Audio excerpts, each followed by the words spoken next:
जब भी प्रेम की बात होती है तो श्री कृष्ण राधा के प्रेम की मिसाल सबसे पहले आती है। राधा श्री कृष्ण के प्रेम को जीवात्मा और परमात्मा का मिलन कहा जाता है। राधा श्री कृष्ण का बचपन का प्यार थी। श्री कृष्ण जब 8 साल के थे तब दोनों में प्रेम की अनुभूति हुई। राधा श्री कृष्ण के दैवीय गुणों से परिचित थी।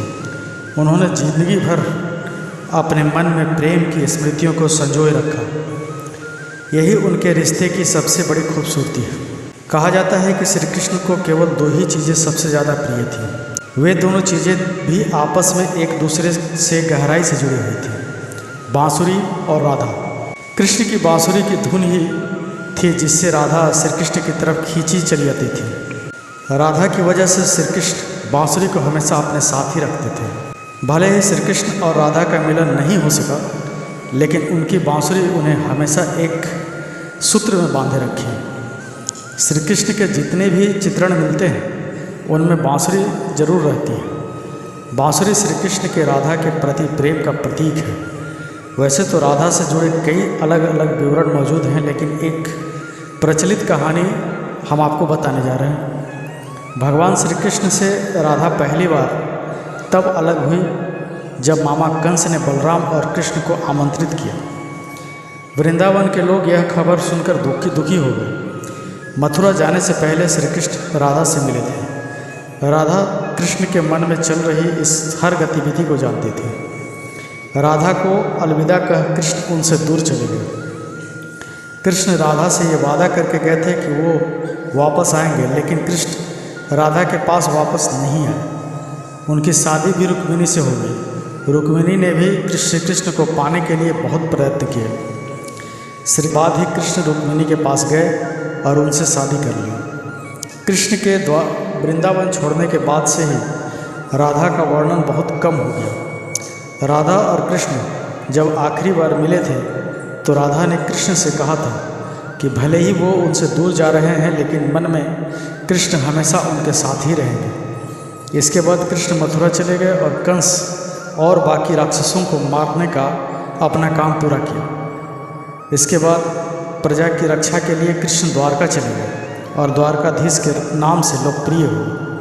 जब कृष्ण वृंदावन से निकल गए तब राधा की जिंदगी में अलग ही मोड़ ले लिया। राधा की शादी एक यादव से हो गई। राधा ने अपने दाम्पत्य जीवन की सारी रस्में निभाई और बूढ़ी हुई, लेकिन उनका मन तब भी कृष्ण के लिए समर्पित था। राधा ने पत्नी के तौर पर अपने सारे कर्तव्य पूरे किए। दूसरी तरफ श्री कृष्ण अपने दैवीय कर्तव्य निभाए। सारे कर्तव्यों को मुक्त होने से बाद राधा आखिरी बार अपने प्रियतम कृष्ण से मिलने गई। जब वह द्वारका पहुंची तो उन्होंने कृष्ण के रुक्मिणी और सत्यभामा से विवाह के बारे में सुना, लेकिन वह दुखी नहीं हुई। जब कृष्ण ने राधा को देखा तब बहुत प्रसन्न हुए। दोनों संकेतों की भाषा में एक दूसरे से काफ़ी देर तक बातें करते रहे। राधा जी को कान्हा की नगरी द्वारका में कोई जानता नहीं था।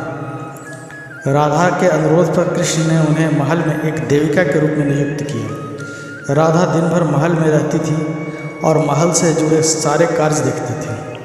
मौका मिलते ही वह कृष्ण के दर्शन कर लेती थी, लेकिन महल में राधा ने श्री कृष्ण के साथ पहले की तरह का आध्यात्मिक जुड़ाव महसूस नहीं कर पाई। इसलिए राधा ने महल से दूर जाना तय किया। उन्होंने सोचा कि वह दूर जाकर दोबारा श्री कृष्ण के साथ गहरा आत्मीय संबंध स्थापित कर पाएगी। उन्हें नहीं पता था कि वह कहाँ जा रही हैं, लेकिन भगवान श्री कृष्ण जानते थे। धीरे धीरे समय बीतता गया और राधा बिल्कुल अकेली और कमज़ोर हो गई। उस वक्त उन्हें भगवान श्री कृष्ण की आवश्यकता पड़ी। आखिरी समय में भगवान श्री कृष्ण उनके सामने आ गए। कृष्ण ने राधा से कहा कि वह उनसे कुछ मांगे, लेकिन राधा ने मना कर दिया। कृष्ण के दोबारा अनुरोध करने पर राधा ने कहा कि वह आखिरी बार उन्हें बांसुरी बजाते देखना चाहती है। श्री कृष्ण ने बांसुरी ली और बेहद सुरीली धुन में बजाने लगे। श्री कृष्ण ने दिन रात बांसुरी बजाई जब तक राधा आध्यात्मिक रूप से कृष्ण में विलीन नहीं हो गई। बांसुरी की धुन सुनते सुनते राधा ने अपने शरीर का त्याग कर दिया। हालांकि भगवान कृष्ण जानते थे कि उनका प्रेम अमर है, बावजूद वे राधा की मृत्यु को बर्दाश्त नहीं कर पाए। कृष्ण ने प्रेम के प्रतीकात्मक अंत के रूप में बांसुरी को तोड़कर झाड़ियों में फेंक दी। उसके बाद श्री कृष्ण ने जीवन भर बांसुरी या कोई भी अन्य वादक यंत्र नहीं बजाया। कहा जाता है कि जब द्वापर युग में नारायण ने श्री कृष्ण का जन्म लिया था, तब माता लक्ष्मी ने भी राधा रानी के रूप में जन्म लिया था, ताकि मृत्यु लोक में भी वे उनके साथ ही रहे।